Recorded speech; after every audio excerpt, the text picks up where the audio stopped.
Uy, alam ko narinig nyo na ang balita tungkol sa Bitcoin at iba pang cryptocurrencies. Pero ano nga ba talaga ang mga ito? Isipin nyo ang blockchain parang isang digital na notebook, yung parang notebook mo kung saan ka nagsusulat ng mga notes. Pero, imbes na papel, online ito, at lahat ng tao pwedeng makakita. Kaya mahirap dayain o baguhin ang kahit ano. Astig, di ba? Ngayon, pag-usapan naman natin ang crypto. Ang cryptocurrency ay parang digital na pera.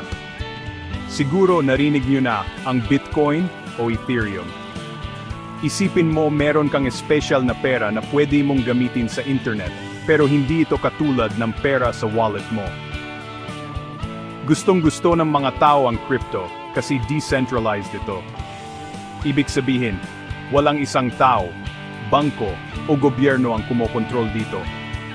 Pinapagana ito ng mga taong gumagamit nito, parang Wikipedia. Kaya, sa madaling salita, ang blockchain ang teknolohiya na nagpapanatili sa lahat ng bagay na transparent at ligtas.